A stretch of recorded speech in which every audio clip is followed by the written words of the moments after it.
የዩቲዩብ የስኬት ሚስጥሮችን በዝርዝር የያዘው የአቤል ብርሃኑ የወይኗ ልጅ መጽሐፍ ሁለተኛ እትም በገበያ ላይ። ዩቲዩብ ለመጀመር በአጭር ጊዜ ስኬትን ለመቀዳጀት አስበዋል?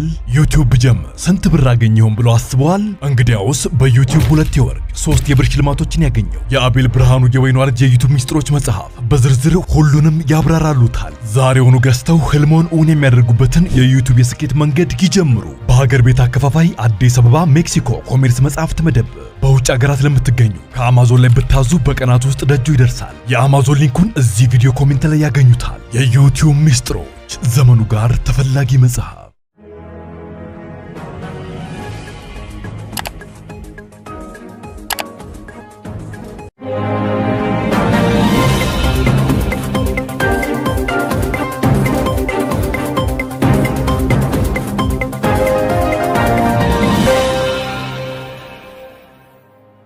ጤና ይስጥልኝ ክብራትና ክብራን የዩቲዩብ ቻናል ቤተሰቦች፣ የሰዓቱን አጫጭር 2 መረጃዎች ይዤ ቀርብ ያለው እስከ ፍጻሜ አብራችሁኝ ቆዩ።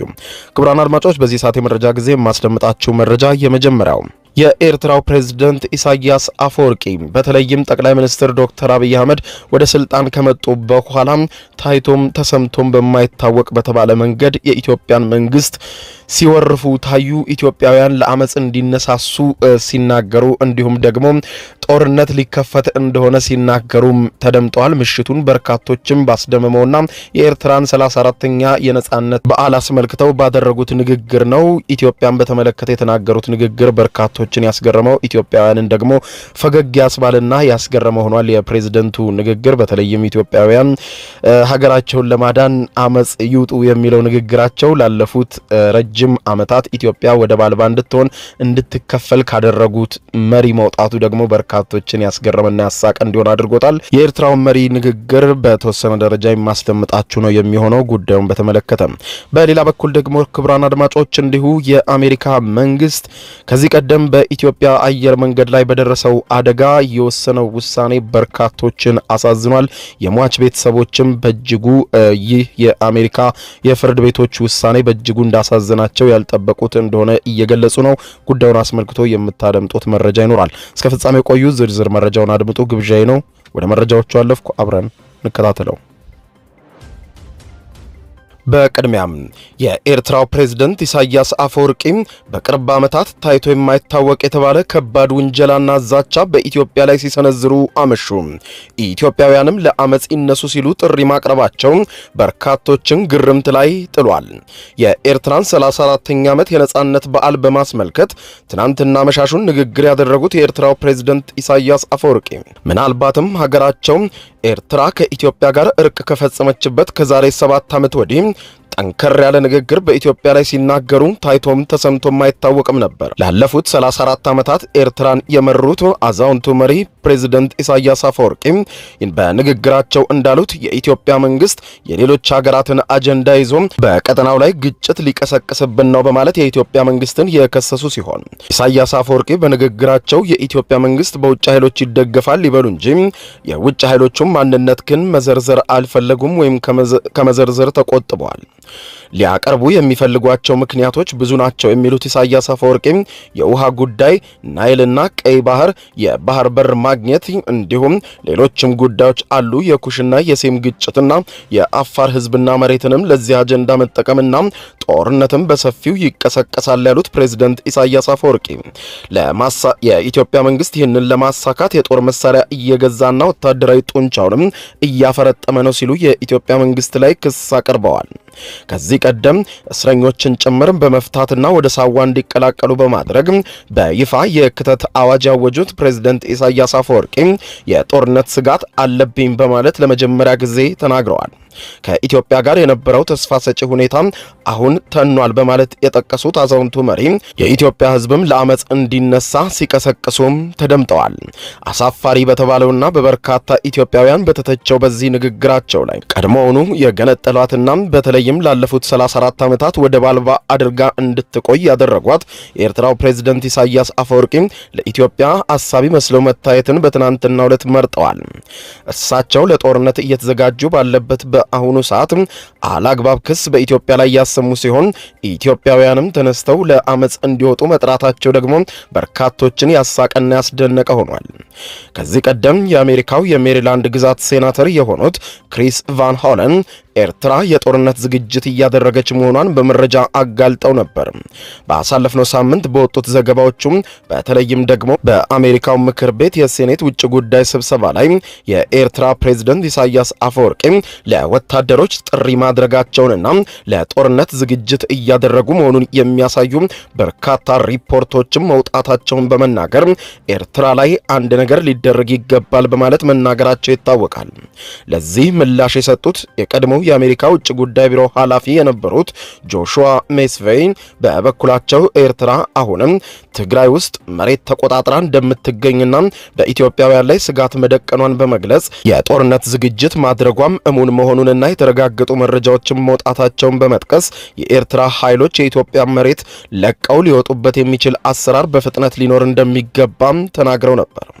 ኤርትራ ከድንበር ስምምነቱ በኋላ ለሁለት አስርት ዓመታት በኢትዮጵያ ተይዘው ቆይተውብኛል የምትላቸውን መሬቶች መልሼ ይዣለሁ ብትልም በርካታ ዓለም አቀፍ ተቋማትን ጨምሮ የድንበር አካባቢ ነዋሪዎች የኤርትራ ኃይሎች የኢትዮጵያን መሬት ከሰሜኑ ጦርነት ወዲህ ይዘው እንደሚገኙ በተደጋጋሚ ሲገልጹ መቆየታቸው አይዘነጋም። ይህ የፕሬዝዳንት ኢሳያስ አፈወርቂ በኢትዮጵያ ላይ የሰነዘሩትን ትችትና ቁጣ እንዲሁም ዛቻና ኢትዮጵያውያንን ለአመጽ መቀስቀስን ጨምሮ በኢትዮጵያ ላይ ባነጣጠረው በዚህ ዘለግ ባለው ንግግራቸው ጉዳይ የኢትዮጵያ ፌዴራል መንግስት እስካሁን የሰጠው ይፋዊ ምላሽ የለም። በሌላ ዜና ቦይንግ ከኢትዮጵያና ከኢንዶኔዥያ በርካቶችን ከቀጠፈው የአውሮፕላን አደጋ ጋር በተያያዘ ከአሜሪካ ፍትህ ቢሮ ጋር ያለመከሰስ ስምምነት ላይ መድረሱ ተሰማ።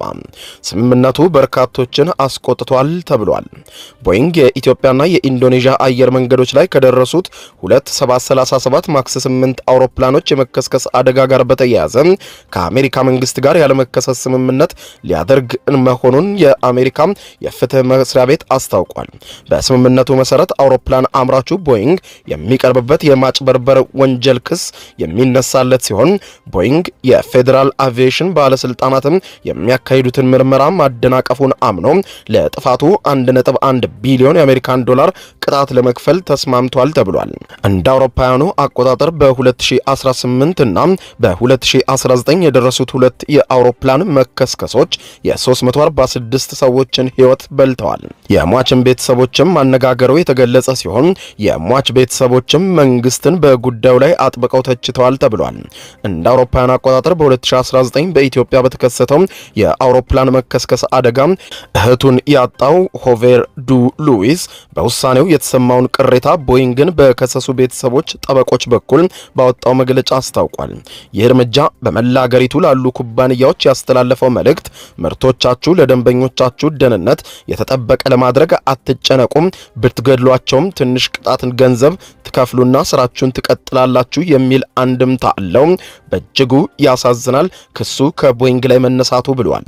የተጎጂዎችም ዘመዶችን የሚወክለው ጠበቃ ፖል ካሴል በበኩሉ ቤተሰቦቹ ስምምነቱ ውድቅ እንዲደረግ ፍርድ ቤቱን ለማሳመን ይጥራሉም ብሏል። ይህ አይነቱ ያለመከሰስ ስምምነት ከዚህ ቀደም ታይቶም ተሰምቶም የማይታወቅና በአሜሪካ ታሪክ ውስጥ ለተፈጸመ እጅግ ዘግናኝ ገዳይ ወንጀል ስህተት የተሰራበት ነው ብለውታል። ቦይንግ በጉዳዩ ላይ ስላለው ምላሽ ተጠይቆ ምንም አይነት አስተያየት የለኝም ሲል ለቢቢሲ ተናግሯል።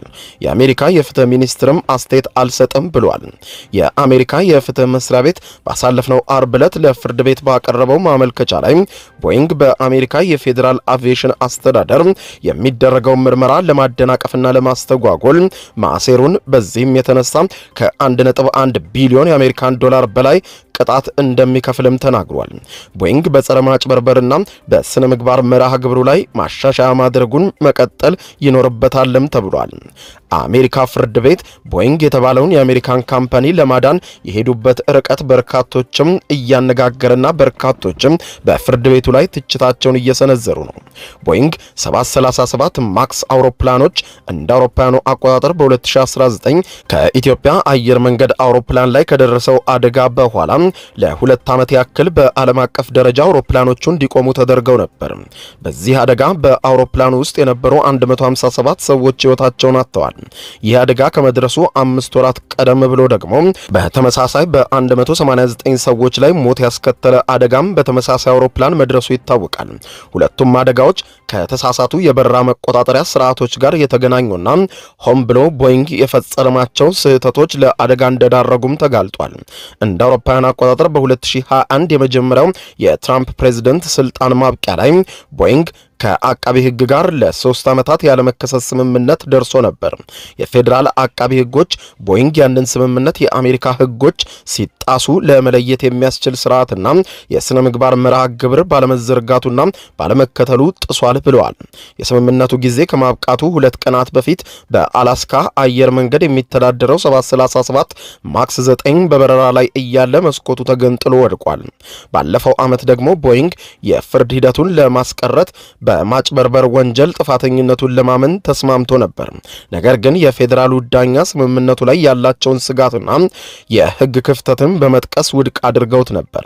የፍትህ መስሪያ ቤቱ ስምምነቱ እንደተጠናቀቀ በሚቀጥለው ሳምንት መጨረሻ ክሱን ውድቅ ለማድረግ ፍርድ ቤቱን አቤቱታ ያቀርባሉ ተብሎ ይጠበቃል።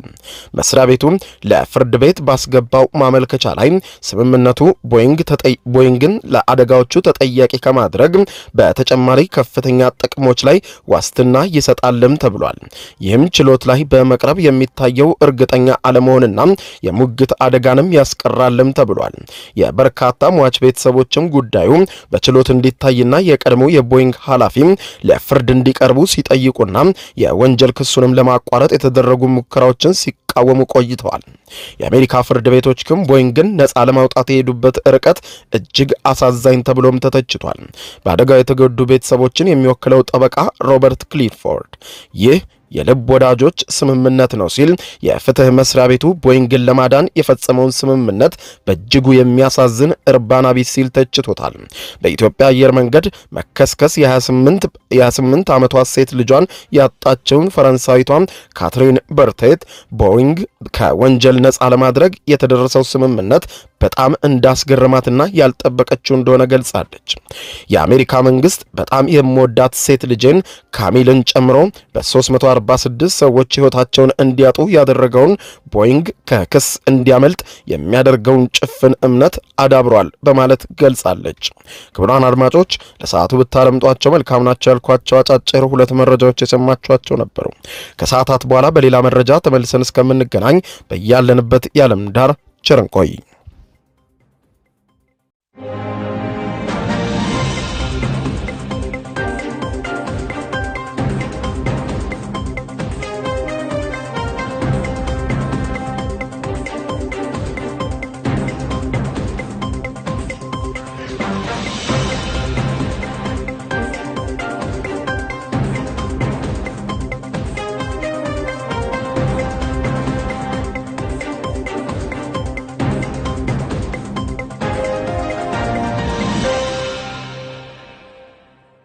የዩቲዩብ የስኬት ሚስጥሮችን በዝርዝር የያዘው የአቤል ብርሃኑ የወይኗ ልጅ አዲስ መጽሐፍ በገበያ ላይ ዋለ። ዩቲዩብ ለመጀመር በአጭር ጊዜ ስኬትን ለመቀዳጀት አስበዋል? ዩቲዩብ ጀምረው ሚስጥሮቹ አልገባ ብለውታል? እንግዲያውስ አዲሱ በዩቲዩብ 2 የወርቅ 3 የብር ሽልማቶችን ያገኘው የአቤል ብርሃኑ የወይኗ ልጅ የዩቲዩብ ሚስጥሮች መጽሐፍ በዝርዝር ሁሉንም ያብራራሉታል። ዛሬውኑ ገዝተው ህልሞን እውን የሚያደርጉበትን የዩቲዩብ የስኬት መንገድ ይጀምሩ። በውጭ ሀገራት ለምትገኙ ከአማዞን ላይ ብታዙ በቀናት ውስጥ ደጁ ይደርሳል። የአማዞን ሊንኩን እዚህ ቪዲዮ ኮመንት ላይ ያገኙታል። በሀገር ውስጥ ለምትገኙ በ0949 13 0000 ቴሌግራም ላይ ይዘዙ። ካሉበት ቦታ እናደርሳለን። የዩቲዩብ ሚስጥሮች ዘመኑ ጋር ተፈላጊ መጽሐፍ